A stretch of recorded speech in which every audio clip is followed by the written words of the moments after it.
Mariano, ¿cómo estás? Bien, muy bien. Bueno, muchísimas gracias por tu tiempo, por querer compartir con toda la gente alguito de tu vida, tu pasión, tu trabajo, todo. ¿No? Así que bueno, y esperando que la gente se siga participando un poquito, lo que voy a hacer es una muy pequeña presentación. ¿Quién es Mariano Lorenzo? Mariano nació en la ciudad de La Plata, Argentina, en el año 68, y joven hizo triatlón.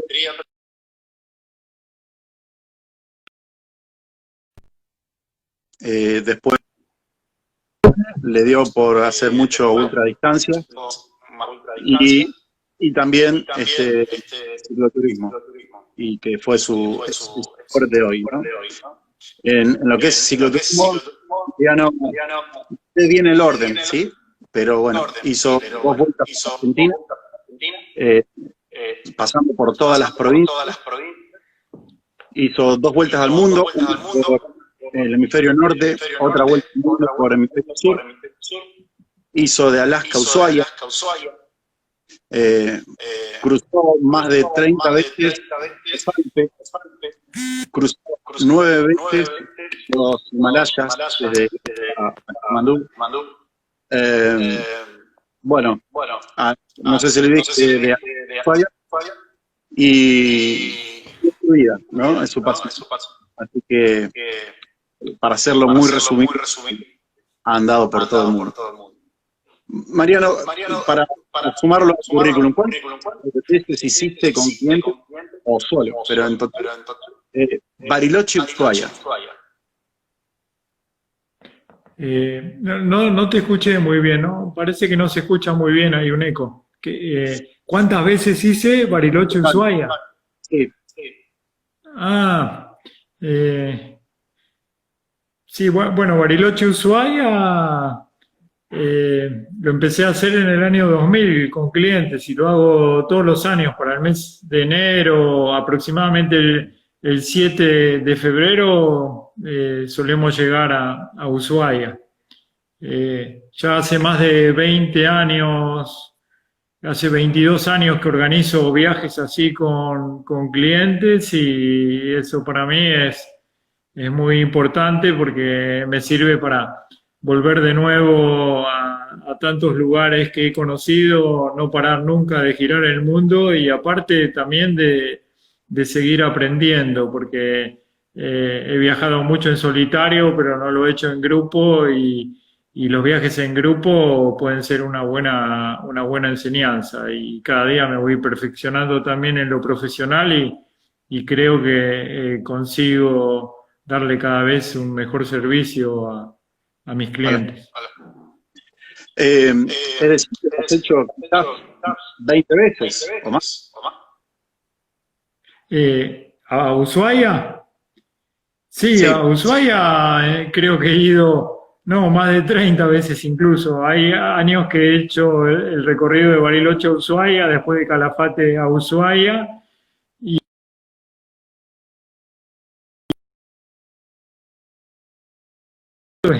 La primera vez que fui a Ushuaia en bici fue en el año 89, con una bicicleta obviamente muy diferente a las que hay ahora, los caminos también eran diferentes. Yo obviamente no tenía la experiencia ni el conocimiento que tengo ahora, entonces para mí fue una gran aventura, un desafío muy lindo. Eh, ¿cuántos países has recorrido? ¿Cuántos países? Sí.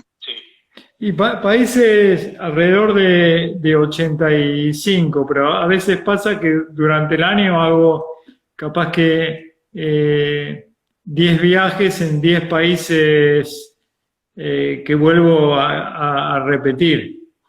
Es decir, bueno, hay lugares que capaz que conozco muy bien, donde siempre vuelvo, obviamente Bolivia y Perú, los Andes me gustan muchísimo, pero también mi trabajo me ha dado la posibilidad de poder regresar al Himalaya, también he ido muchas veces al Tíbet, he ido muchas veces a Ladakh, al Himalaya de la India, o a Mongolia, a Kirguistán, todos lugares con montañas muy lindas. Y bueno, no, también voy al mar, ¿no? Obviamente hago viajes en Cuba, en Costa Rica, o en Brasil. Bien. En Grecia también he estado el año pasado.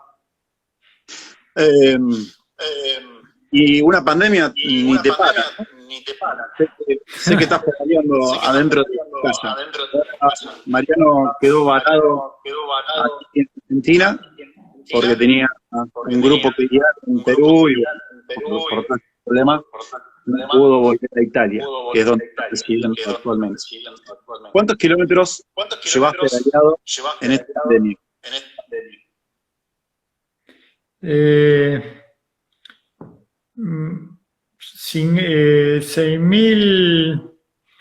490. Mañana llegaría a los 6.600 en 59 días.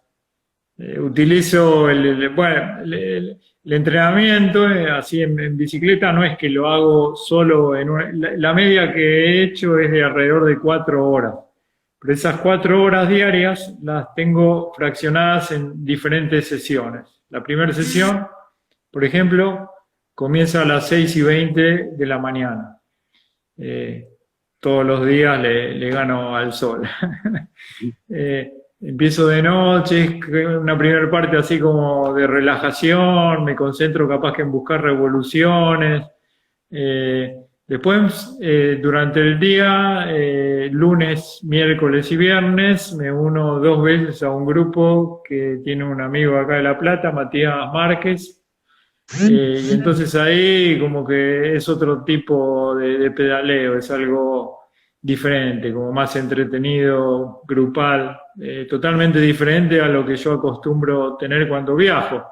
Pero bueno, sí, también en estas 4 horas o un poco más que hago a veces diariamente, alterno, capaz que un periodo como de meditación, un periodo de entrenamiento fuerte, otro periodo donde me dedico a pensar, imaginar lugares por donde estuve, lugares a donde voy a ir, y también un periodo de estudio, porque a veces me miro algún documental o vengo escuchando ya desde hace como 17 horas un audiolibro. Está bien, para matar el tiempo, ya que no hay pasaje para ver, está bueno que pase. Para los que dicen que en el invierno no se puede pedalear porque hace frío, ¿a cuántos kilómetros bajo cero pedaleaste? Sí, siempre el tema del frío es algo que llama mucho la atención. He tenido diferentes experiencias extremas con el frío, capaz que en Alaska o Canadá o también en alta montaña. Bueno, una de las experiencias extremas fue la travesía de Canadá en pleno invierno cuando di la vuelta al mundo por el hemisferio norte. Crucé desde Vancouver a Montreal en 43 días, empezando el 19 de diciembre del 96, ¿no? Y fue una experiencia muy interesante. Nunca había pedaleado con tantos grados bajo cero y a veces con una sensación térmica muy baja. La sensación térmica obviamente está condicionada por la velocidad del viento, la humedad, usted lo sabe, ¿no?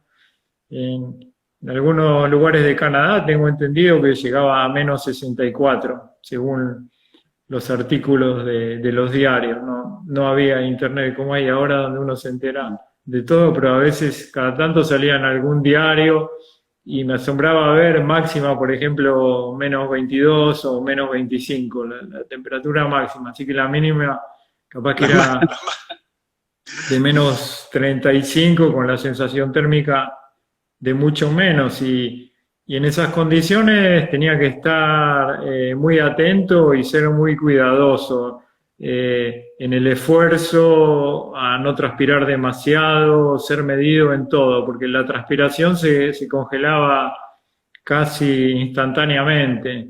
Antes de salir, por ejemplo, me envaselinaba, ahora me afeito todos los días, pero en aquel entonces no me afeitaba nunca. Me envaselinaba bien la barba y se condensaba el vapor de la respiración, se transformaba en hielo y se soltaba el pasamontañas a la barba. Entonces después si quería parar era difícil despegarme el pasamontañas. Con agua caliente lo podía conseguir eso, pero no siempre tenía agua caliente. Después, otra cosa así extrema, me acuerdo que se formaban cuando yo tenía unas antiparras, eso se empañaba, se formaba el hielo, me paraba a rasquetear, a veces iba sin las antiparras, se formaban estalactitas en las pestañas.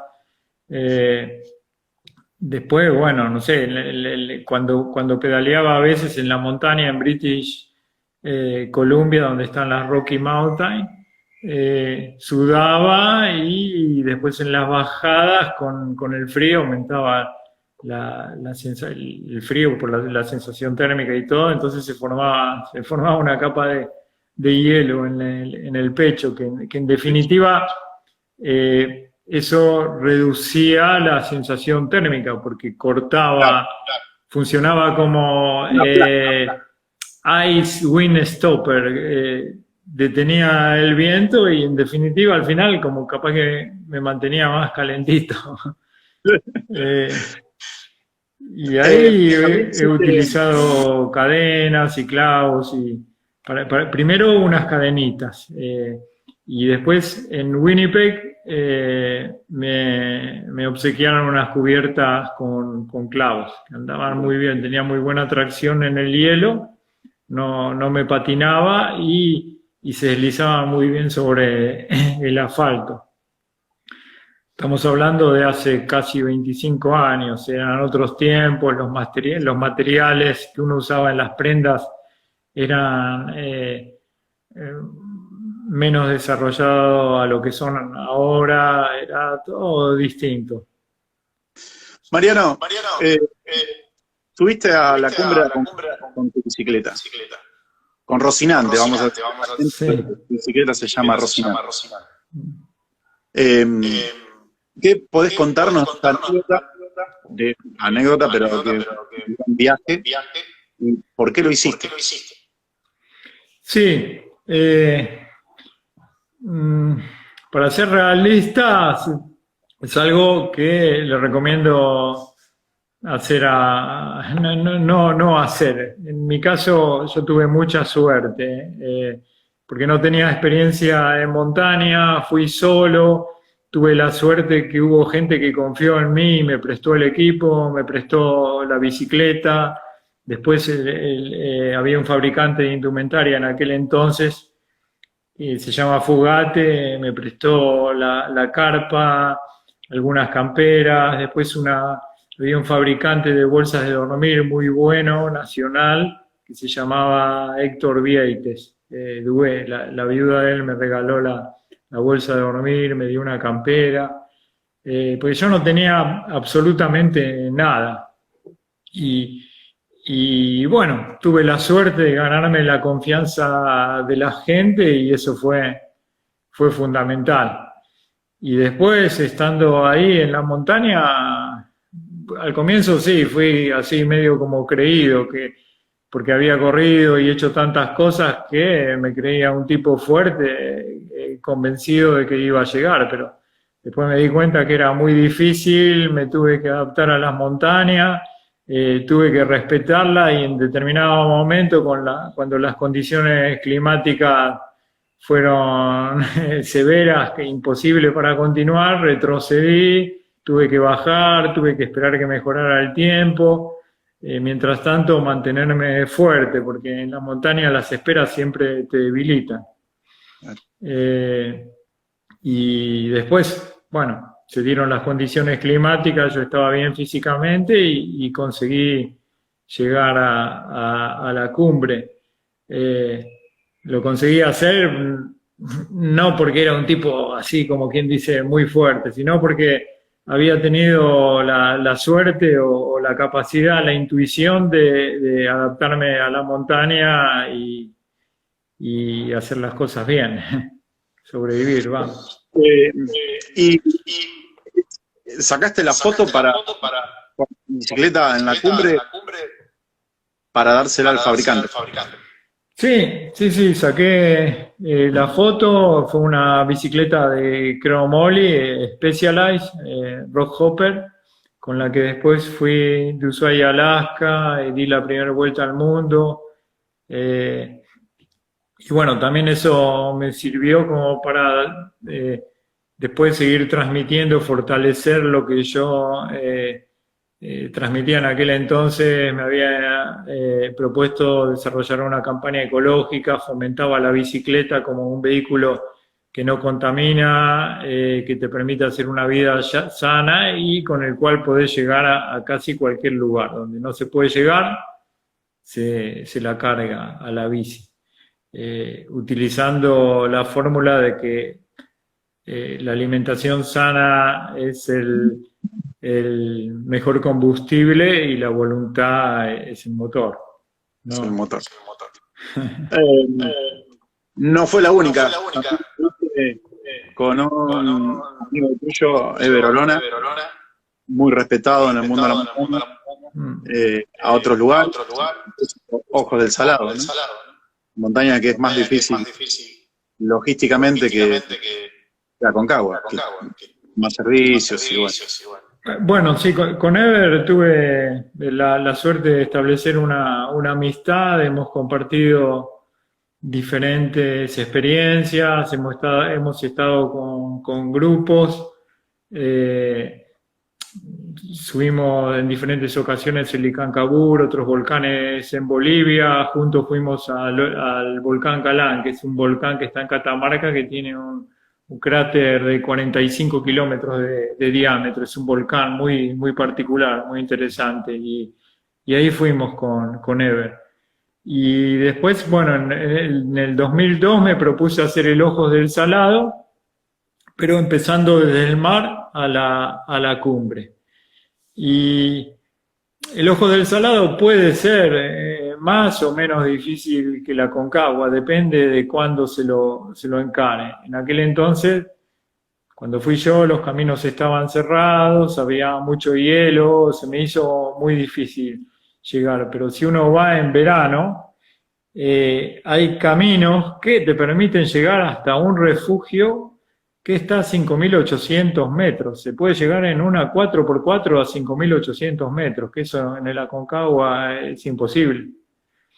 Y si una persona está bien aclimatada, desde esa altura hace cumbre en un día fácilmente, o no tan fácil, bueno, pero se hace cumbre. En mi caso fue más duro porque empecé a nivel del mar, crucé gran parte del desierto de Atacama, y obviamente iba solo y cargaba todo el equipo. Para la gente, para que pueda ver un poco más gráfico, véanlo a los videos en YouTube.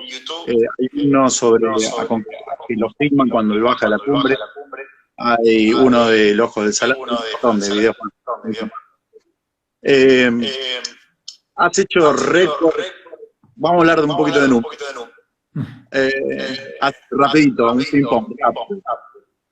Kilómetros máximos que has pedado en un día.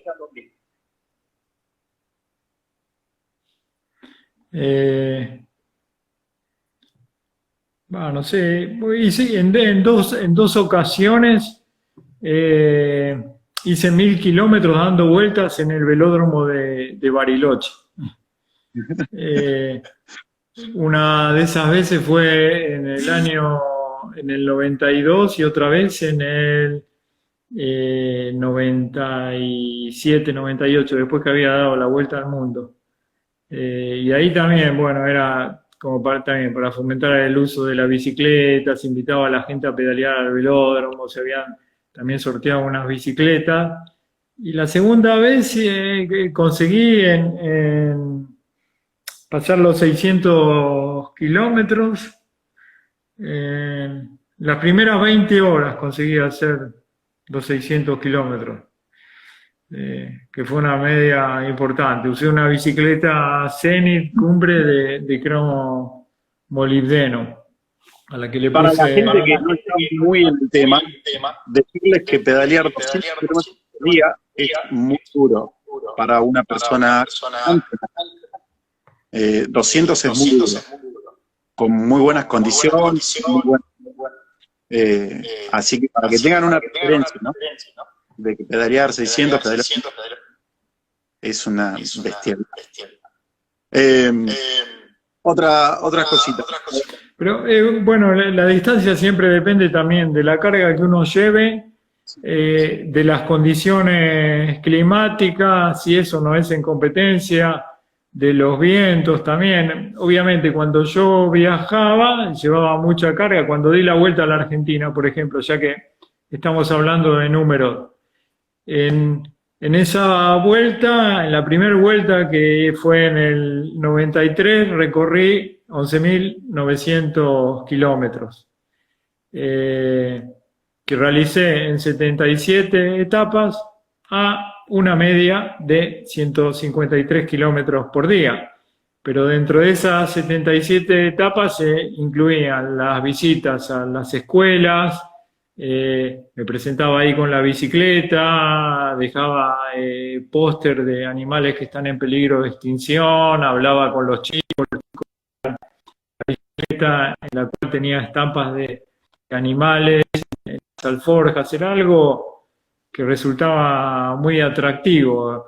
Era para mí un trabajo interesante y aparte de eso, obviamente tenía que pedalear, entonces tenía que estar bien físicamente, pero más que hacer kilómetros y hacer un récord, yo le apuntaba al objetivo y al sentido del viaje, que era transmitir ese mensaje y visitar escuelas. Y fue así que visité 116 escuelas en esos 77 días de pedaleo, casi todos los parques nacionales. Y como dato curioso, en esa vuelta comí 348 barritas de Power Bar. Había tenido la suerte que me auspiciara el representante de esas barritas energéticas. 348 barritas en esas 77 etapas me daba casi 5 barritas diarias, 4.8 barritas por día. Que en realidad, como iba a las escuelas, pedaleaba y hacía tantas cosas, muchas veces no tenía tiempo y no tenía otra cosa para comer, entonces hacía capaz que sándwich con las barritas.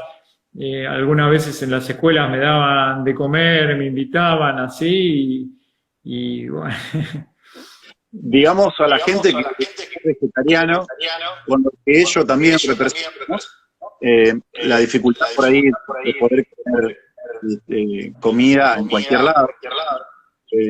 Y hay otro récord que tenés, hablando de sándwich, que te viniste de Brasil comiendo sándwich de banana, ¿no? Claro, eso fue en uno, como te lo acordás, fui en una ocasión en el 91, fui ahí a correr y volví de Río de Janeiro a Buenos Aires, que fue mi primer viaje así internacional, no tenía plata tampoco, ahí fue la primera vez que conseguí un sponsor que me dio $100, pero yo llegué con mi billete de $100 como si fuera mi trofeo y gasté menos de $20 en 16 días de pedaleo. Comía sándwich de banana, que era lo más económico, después en las comisarías me daban alojamiento, arroz, feijoada, ensalada.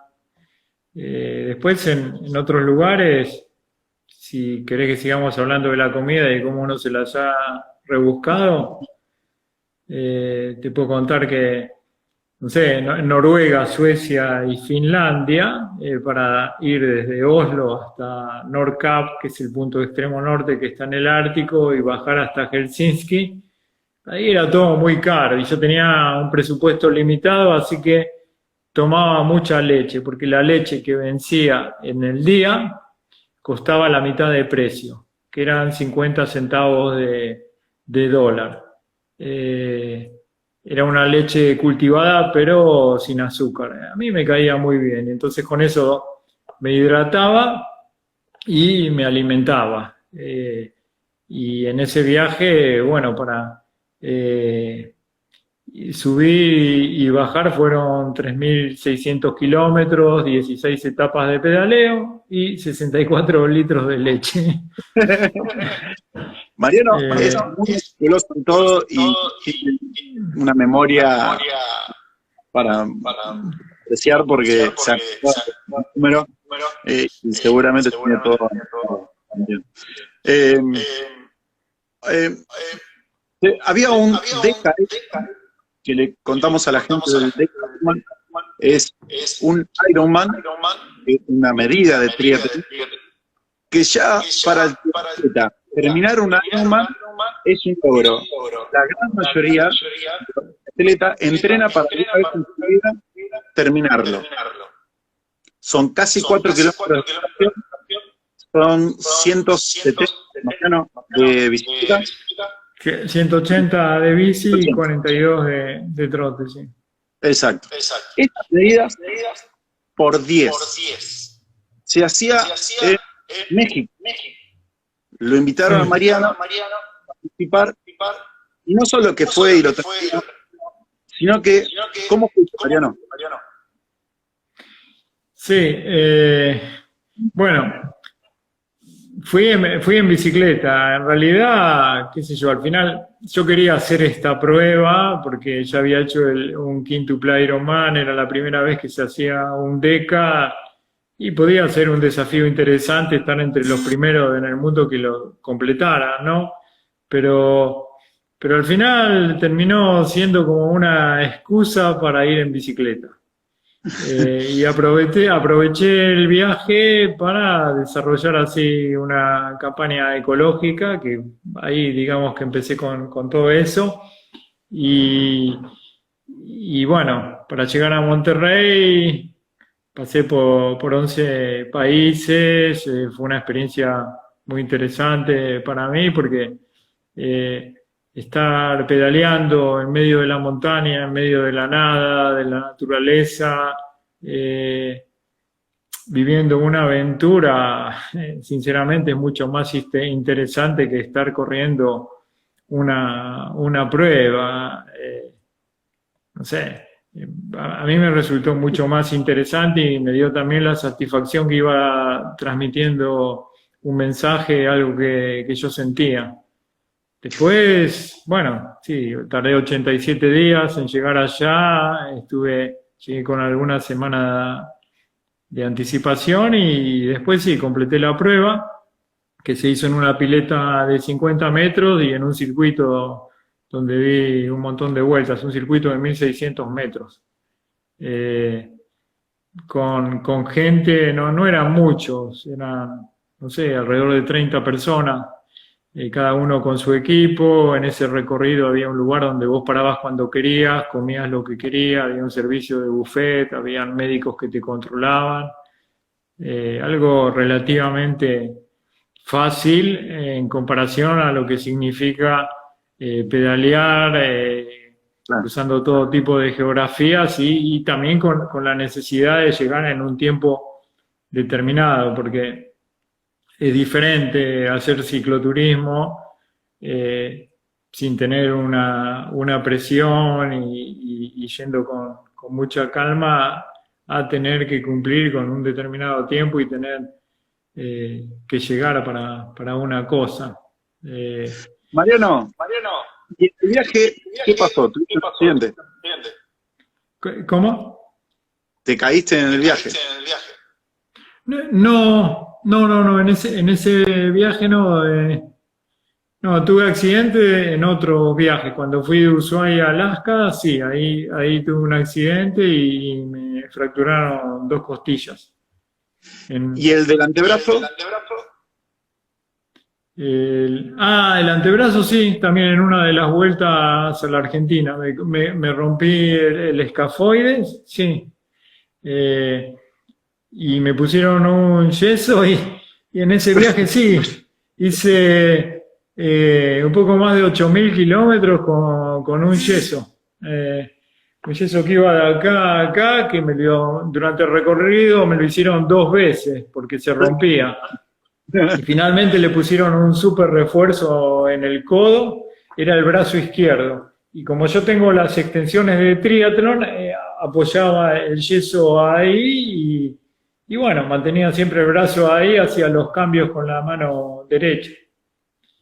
Has Y después tenido, cuando bueno, llovía me ponía una bolsa de residuos. eh, vos una vez dijiste que hay que estar muy cuerdo para hacer las locuras que yo hago. Hay que estar muy cuerdo.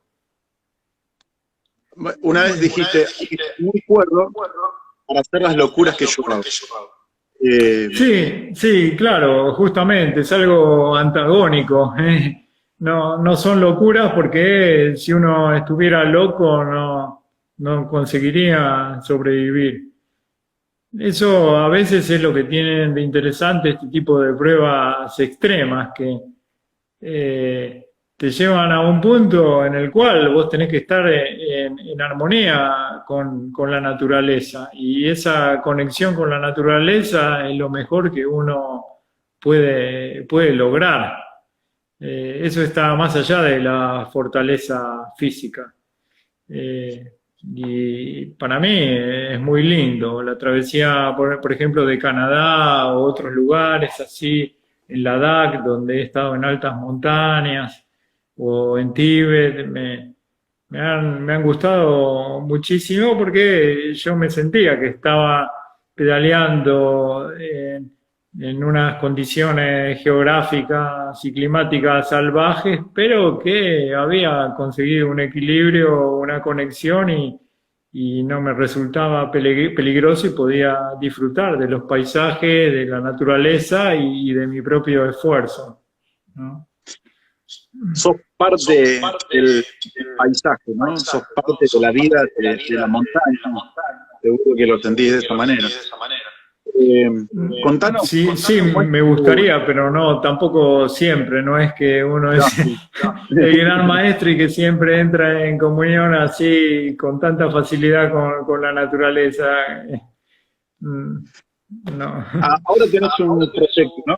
Que de hecho ahora tendrías que estar pedaleando en África. Contanos un poco cómo es este proyecto.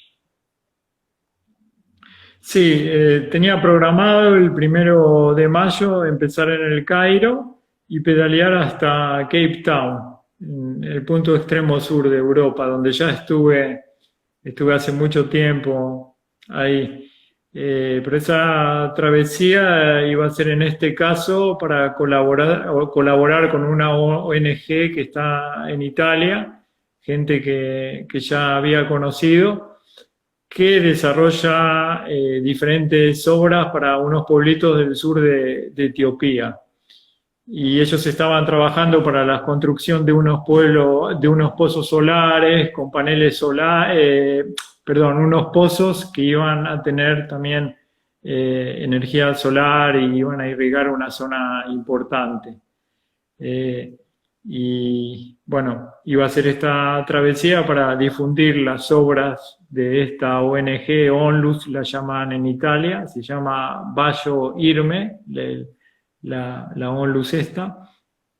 Y mientras yo iba pedaleando, se iban a ir sacando noticias en internet, publicando fotos, invitando a la gente a que colabore, pero obviamente...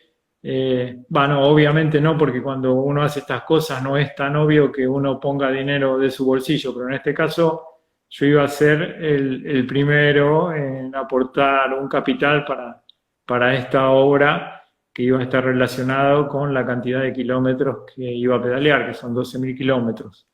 Después mi idea... Son 12.000 kilómetros. Sí. Y vos ibas a donar... A ver, vamos a decir a la gente, Mariano es un laburante más, no es millonario como otro deportista que juntan dinero en pala.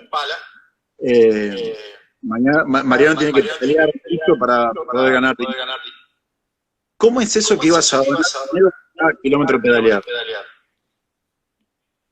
Bueno, sí, va a ser una cifra simbólica, pero aparte de esa donación, iba también a desarrollar un trabajo importante. A mí me gusta mucho la fotografía. Esta ONG todos los años hace unos almanaques muy lindos, edita libros de fotografía que ponen en venta y con lo que se recauda desarrollan diferentes obras. Y bueno, como soy apasionado de la fotografía, quería hacer una contribución desarrollando algo que me encanta, como es fotografiar a la gente y transmitir las experiencias por medio de las fotos. Y son 12 kilómetros. ¿Cuánto tiempo más o menos? Y yo había previsto empezar el 1 de mayo porque a fines de julio tenía que empezar un viaje en Bolivia. Entonces iba a tener, no iba a tener tanto tiempo, iban a ser menos de 3 meses. Iba a tener que hacer una media de un poquito más de 200 kilómetros diarios. Pero al mismo tiempo ir desarrollando un trabajo, como te decía, de fotografía que era fundamental para esto. Así que obviamente iba a tener que estar bien físicamente. Yo no sé ahí cuándo haré. Una mujer, José, me pregunta, ¿cómo te preparás nutricionalmente para un desafío de este? ¿Cómo me preparo físicamente? Nutricionalmente. Nutricionalmente, bueno, yo soy vegetariano de hace ya 36 años. Empecé a ser vegetariano cuando tenía 15 años. Cuando estoy en viaje no puedo seguir una dieta muy estricta ni muy balanceada. Es decir, que tengo que antes de iniciar el viaje, si es posible, largar con algún kilo de más y estar bien alimentado. Previamente al viaje, sí, trato de hacer una dieta balanceada. No como carne de ningún color, ni pescado, ni pollo. Huevos y leche, sí, como ya te dije, en Noruega había tomado mucha leche. Después... Sí, contame. Sí, no, la alimentación cuando uno viaja muchas veces también es un desafío y es un gran problema. Yo iba a llevar alforjas con bolsas de diferentes alimentos, siempre tengo un calentador también para cocinarme, combustible, para tratar de ser autosuficiente. Pero mientras... ¿Con el agua, cómo hacer? Con el agua tengo un potabilizador y tengo también gotas. Habitualmente uso las gotas de Micropur, que son unas gotas o pastillas de Micropur. Es una marca suiza que hace como potabilizante me ha dado buen resultado. Después, bueno, cuando uno viaja también es mucho cuestión de suerte. Yo tampoco soy tan estricto con la alimentación. Yo no como carne, en eso sí, carne no voy a comer nunca. Pero me ha pasado en Asia Central, en Mongolia o en Tíbet, que ahí la gente al comienzo, cuando iba, me resultaba muy difícil. En Tíbet, el té de yak, por ejemplo, es un té que preparan con la manteca de yak, le ponen sal, es una bebida que al comienzo me resultaba intomable. Y después de ir en otras ocasiones, conseguí adaptarme. Y la última travesía que hice en el 2006 que crucé todo Tíbet, que estaba solo ahí, iba parando en lugares donde había nómades con sus rebaños de yak y cabras, y ellos me ofrecían este té y de a poquito me fui acostumbrando hasta que llegó un momento que para mí era una fuente energética muy importante. Yo cada vez que paraba lo tomaba, y una vez que lo tomaba me servían más y cargaba en la caramaniola, y después me cargaba de energía con eso, y en esas circunstancias están... Hablando de extraña que no comes carne. Contame cuando en Pakistán te dieron carne cruda y no te puedo decir que no. Bueno, no era en Pakistán, era en otro lado, pero yo a veces en Mongolia o en Kirguistán, en Tíbet era el té este de yak. En Kirguistán y Mongolia hay una bebida que se llama kumis, que es leche de yegua fermentada, y el ayran, que es como una especie de yogur.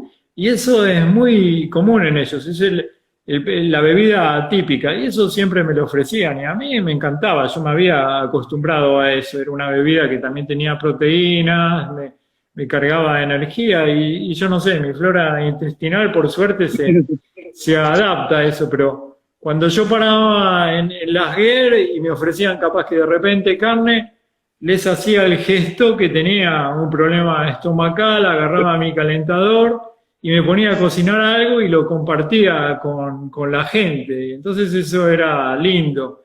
Y les mostraba, a partir de que se inventó la máquina digital, las fotos que había sacado en otros lugares o en otras GERS, con otros pastores, y ellos se miraban y capaz que reconocían a sus colegas, o capaz que la gente de las otras GER eran hasta parientes. Y les gustaba a ellos que les hiciera fotos, capaz que me indicaban que fuera a ver todo por señas en el siguiente pueblito, a un pariente de ellos, a un amigo de ellos, y era un modo de interrelacionarse con las personas, el encuentro, la comida y la fotografía. Sé que te gusta mucho, y le digo a la gente que vaya a tus redes sociales a ver las fotos, porque son fantásticas, ¿no? Son muy buenas. Lo que más me gustan a mí es los rostros de los niños tibetanos, adultos tibetanos, gente de acá de nuestra zona. La verdad que muy buenas fotos. Mariano, y con los clientes, cuando guías, ¿qué es lo que más te gusta hacer con los clientes? ¿Qué es lo que más disfrutas? Bueno, al comienzo capaz que era muy así, yo fui cambiando mucho. Cuando empecé a hacer los viajes, en el primer viaje era eso, la alimentación sana es el combustible y punto, y se acaba ahí. Y yo me di cuenta, fue un viaje a la hora de la CAI, que estaban todos ahí deseando llegar a Salta para comerse un chivito, las empanadas y qué sé yo. Y yo pasé a ser como una especie de tirano. Y con el tiempo me fui adaptando y fui comprendiendo que si yo estoy dando un servicio tengo que tener como prioridad los gustos de la gente y tengo que satisfacer esos gustos. Y actualmente los viajes que hago en la Patagonia o que hago en el norte, llevo a la gente a comer la carne en donde sé que la preparan mejor, y a veces reniego si viene algún vegetariano, porque es más complicado. Yo capaz que como cualquier cosa, pero un vegetariano es más complicado atenderlo, especialmente ahora que se puso medio de moda el vegetarianismo, y no solo eso, sino también los veganos.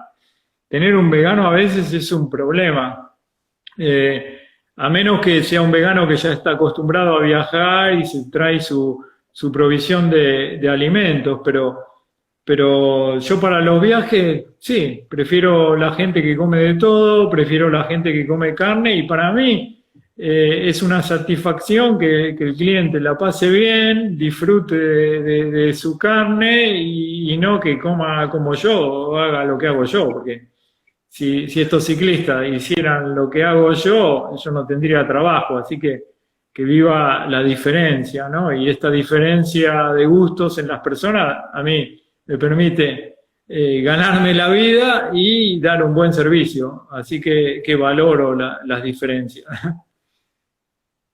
Decís que sos un ciudadano del mundo. Sos nómade por naturaleza. ¿Hasta cuándo? Hablando de esa frase que dijiste, nómade por naturaleza, me acuerdo de un amigo que quizás vos lo conociste, que usaba mucho esa frase y decía, somos nómades por naturaleza y sedentarios por adopción, que era Cacique, Adrián Uruzuna. Un muchacho de Mar del Plata que corriendo con el patamóvil, como lo llamaba él, hizo de Ushuaia a Mar del Plata y de La Quiaca a Ushuaia. Y que también cruzó todo Canadá corriendo. Pero yo me acuerdo que a él, yo le había hablado muy bien de Canadá, por ejemplo, que a mí la gente me había atendido espectacular y todo. Él fue en verano. Y en verano hay muchos cicloturistas, hay mucha gente que viaja y no fue tan bien agasajado por las personas, no tuvo la misma impresión que me llevé yo. Así que a veces esta es otra de las ventajas que da el hecho de hacer una travesía extrema. Claro. Pero ¿hasta cuándo vas a seguir siendo? ¿Cómo? ¿Hasta cuándo vas a seguir dando vuelta por el mundo? Y no sé, creo que siempre. Ya es mi modo de ser y de sentir. ¿Sabes cuántos kilómetros vas pedaleando? No, exactamente no, pero así en viajes más de 300.000. Sí, con los clientes he hecho, la verdad, sí, más de 200.000 kilómetros y yo viajando con Alforja, sí, no sé, 120.000 o más todavía. Porque no es que di una vuelta al mundo y di 2 vueltas al mundo. Empecé a viajar, bueno, se dio así un poco de casualidad que completara una vuelta al mundo y después completara otro, pero en realidad desde que empecé a viajar hasta la fecha no he parado y siempre estoy girando el mundo. Aparte, lleva un par más de vueltas al mundo. Un mundo que siempre cambia. Yo tengo la suerte de poder volver y visitar los lugares y bueno, me encanta eso, seguir girando. Dijiste que tus verdaderas vueltas al mundo son que las disfrutas más. No te escuché, perdón. Que te escuché hace unos días que las verdaderas vueltas al mundo son las que estás dando ahora, como que la estás disfrutando más.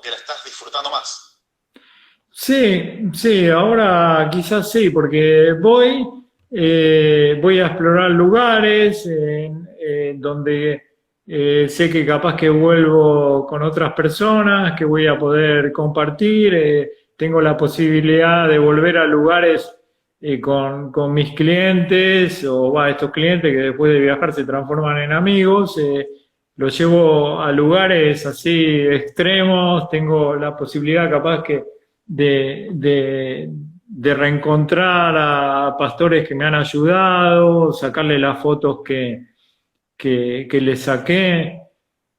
Me acuerdo una vez en Kirguistán,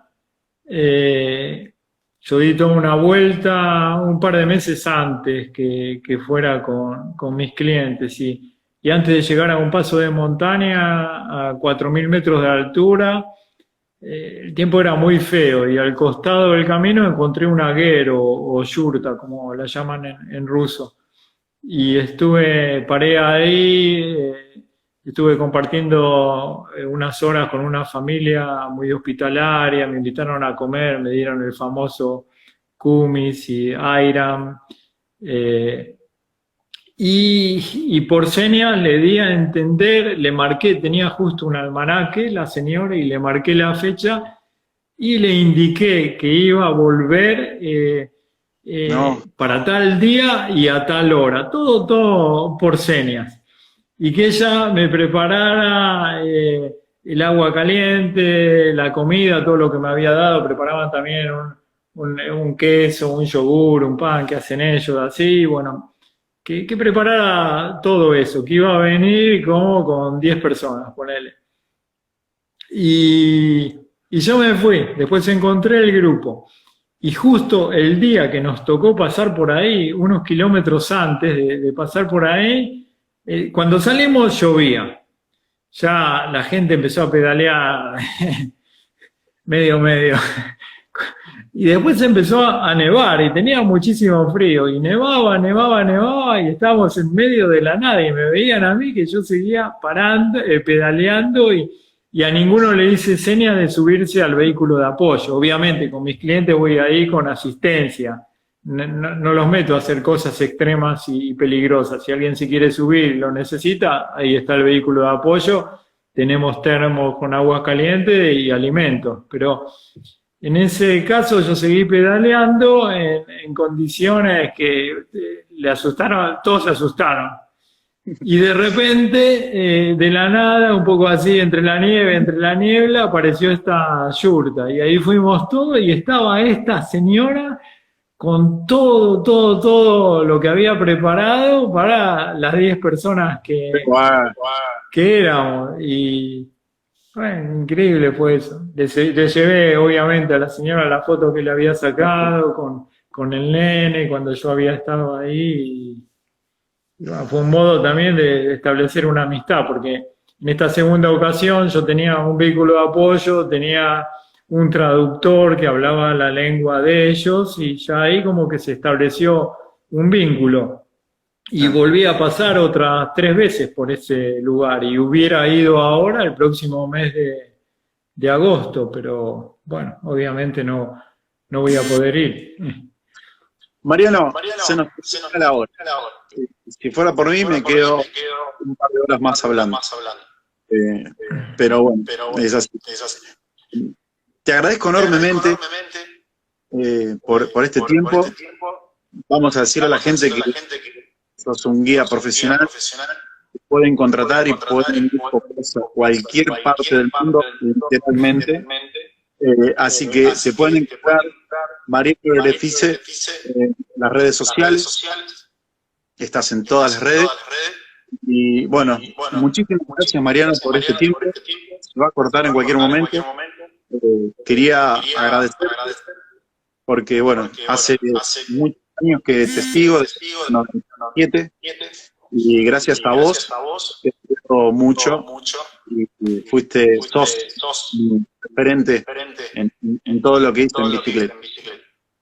Te debo mucho que pude hacer bicicleta. Muchas gracias a vos. Bueno, he cumplido. Muchísimas gracias a vos y el otro día también tuve, para mí es un honor, me encanta esto. El otro día hablé con la pareja de los chicos de Nación Salvaje, con los que estuve hablando 2 horas, nunca había hablado tanto, yo no estoy acostumbrado a hablar esto, y que me manifiesten esto mismo que me manifestaba vos, bueno, yo me siento encantado, es una gran satisfacción. Gracias a vos. Mariano, bueno, muchísimas gracias. Ojalá que puedas volver a Italia pronto, que puedas volver a lugares que conoces, que vas a seguir haciendo. Y yo sé que lo que más te gusta hoy por hoy es poder compartir y generar una conciencia ecológica. Con tu bicicleta has llegado a el mundo y has hecho una concentración muy importante. Así que te agradezco enormemente y bueno, un gusto tenerte acá y tratar por este video que llegue a otra gente. Lo vamos a colgar en nuestra web y lo vamos a ir ahí para que la gente lo siga apreciando. Pero como vos decís, lo aprendí de vos, con una alimentación sana y con un buen entrenamiento, con la voluntad como motor, se puede llegar a cualquier. Con eso, Muchas gracias. muchísimas gracias. Chao y gracias a todos los que están ahí del otro lado. Muchísimas gracias a todos. Nos vemos. Gracias.